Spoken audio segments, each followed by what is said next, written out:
Hi guys, Totallydubbed here, and today I'm doing a video roundup of my favourite gaming monitors you can find in 2019. And no, that's not manufactured in 2019, it's generally ones that you can currently find in 2019.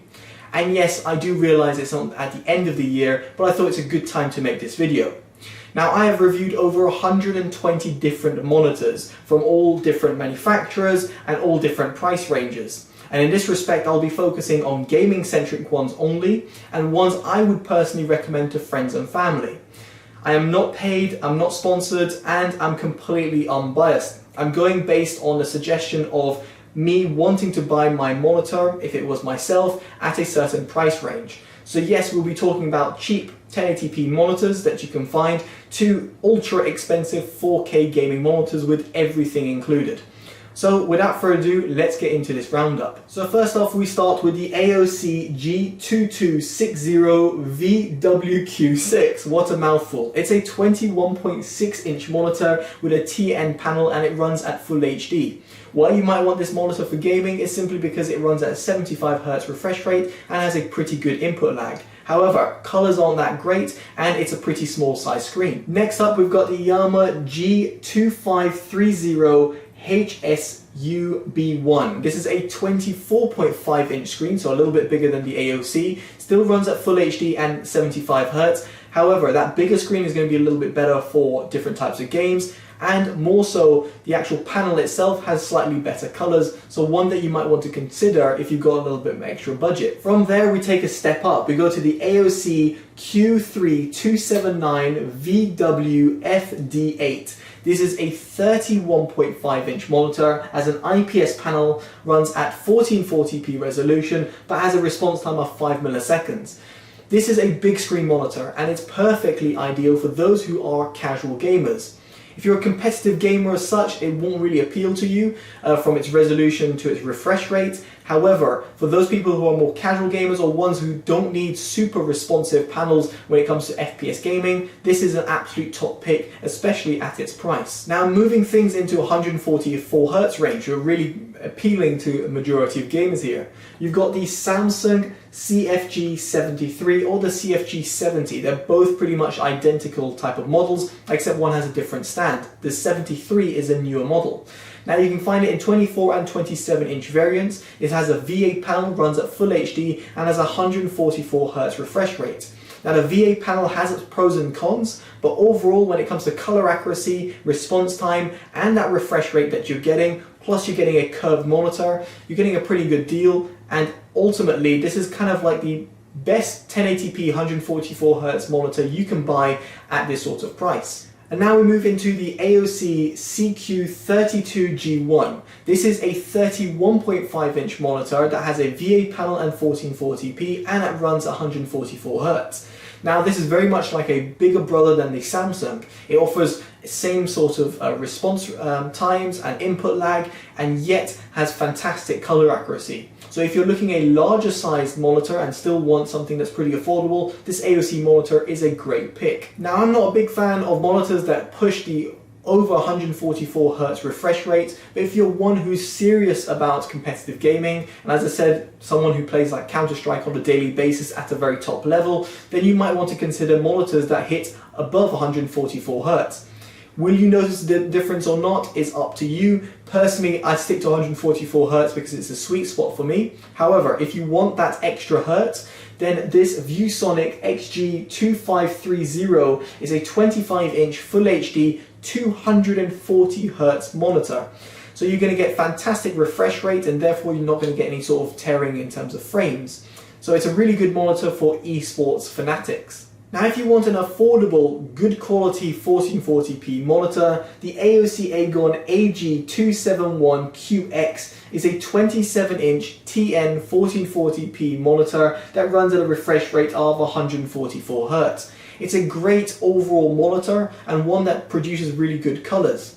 Yes, it won't be as competing with IPS panels, but it's going to be more responsive. So if you're someone who wants nice refresh rates and a nice resolution, and wants a relatively good screen, then this monitor is a good pick. Now, stepping into HDR territory, some games support it, some games don't, so you might want to consider that. HDR is still pretty useless when it comes to Windows, but within games like Destiny 2, it really does bring out the best of it. Now there's a lot of HDR monitors out there, but the Samsung CHG70 is by far one of the better HDR monitors out there. It doesn't stick to a HDR 400 standard, goes to over 600 nits, and provides a 144Hz panel at 1440p, a really nice QLED technology at the background as well, and therefore gives you really good colors.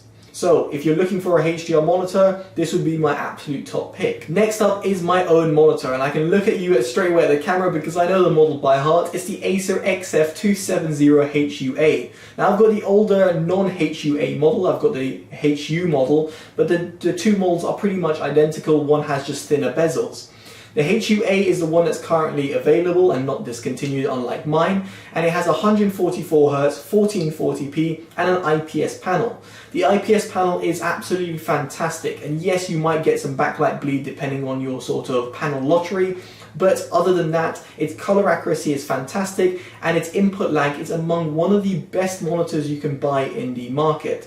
So if you're looking for the absolute best 1440p monitor and you don't need HDR, this would be my top pick. Now, upping in terms of screen size and moving to a 32-inch or 31.5-inch format, the Asus ROG Strix curved HG32VQ is, as the name would suggest, a curved 32-inch monitor. This has a 1440p resolution, runs at 144Hz, and also has a VA panel, which means that you're going to get relatively good colors, sort of color accuracy, and get a larger screen format. So if you want a step up in terms of screen over the Acer equivalent, this Asus is a great shout. Now we enter the world of 4K. Now 4K is quite hard to drive for any sort of graphics card. Even if you've got a flagship tier NVIDIA AMD graphics card, you're going to need a lot of horsepower, especially if you want to be running at a high refresh rate. But nevertheless, I'm not going to be the judge of if you're going to be using a 4K monitor or not. I'm going to suggest you some of my favorite 4K monitors. This monitor in particular, the Philips 436MC6VWPAB, it's laughable how long that name is a 4K HDR 1000 4K monitor. Now it only runs at 60Hz, which somewhat appeals to console gamers, and its massive 43-inch format is huge to be using on a desk. However, if you want to wall mount a 4K monitor, and you want something that'd be worth using for consoles, this would be my top pick, especially for its HDR 1000 standard. Now moving things back into the desktop space rather than that large screen format, this Acer Predator XB271HK is a fantastic 27-inch 4K monitor with an IPS panel. The IPS panel really shines with this monitor because it really kind of brings out all those colors and what you'd expect from a 4K panel. In this respect, it is very expensive and only runs at 60Hz, but it would be my top pick for those people who want a smaller sized responsive 4K panel to be using with their desktop PC. Now we really move into top tier 4K panels. This is the Acer Nitro XV273K. Now this monitor has display HDR 400, has 4K resolution, an IPS panel, FreeSync module built in, and has a quantum dot technology for producing the beautiful colors, and most importantly runs at 120 to 144Hz refresh rate. Now this does mean that it has slight variations if you want to run HDR 120Hz and or 144Hz and G-Sync and or FreeSync together. There is some certain complications, you can get around it in some respect. However, if you want something that is a high refresh rate 4K monitor and has really nice color accuracy, this would be my top pick. Next up, we've got the Acer Predator X27. This is a ridiculous 4K monitor that costs an absolute ton, has G-Sync built in, 144Hz and HDR. It's also got an IPS panel.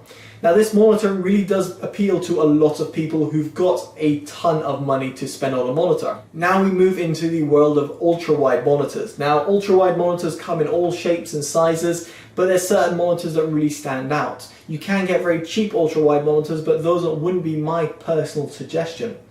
So starting off with the AOC AG352QCX, it's a 35-inch MVA Full HD ultra-wide monitor that has a response time of 4 milliseconds. It's one of the cheapest monitors out there, but has a refresh rate of 200 Hz. So it's got a lot going for it in terms of gaming perspective. It's not really limited to 60 Hz, 144 Hz. As I said before, if you want to pick 144 Hz or above, it's up to you. However, this monitor is pretty impressive even at 144 Hz, especially for its price tag. Now, stepping up the resolution, the AOC AGON AG352QCX is a fantastic ultra-wide monitor. It actually used to be my favorite ultra-wide monitor before the next one comes up.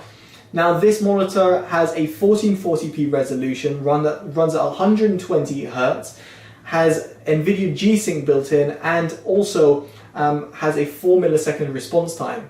It's really responsive when it comes to gaming, and that ultra-wide format and really nice resolution is really impressive to see.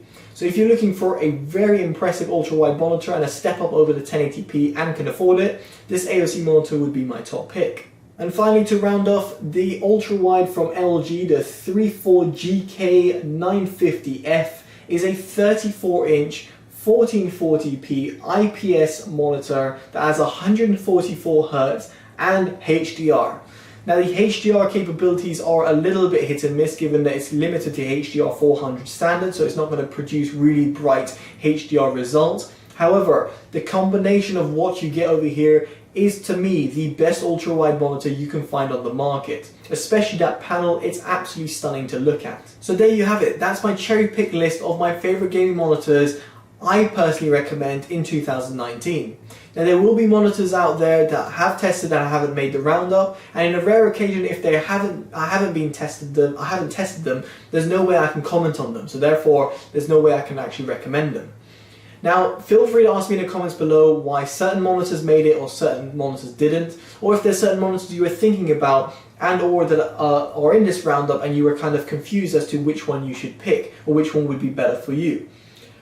All I can say is that when you do ask me that question, do let me know what your current setup is, what games you play, and what you're really ultimately looking for. Is it color accuracy, or is it the faster response time?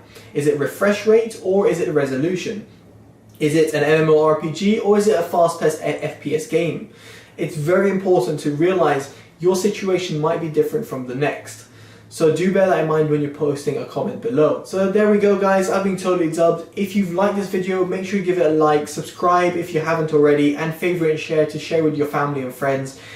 I only do this for fun, so all of those will be very much appreciated to help the channel grow and really help me continue giving you unbiased, unpaid, and unsponsored content on YouTube. Alright guys, I've been Totally Dubbed. Take care, and bye-bye.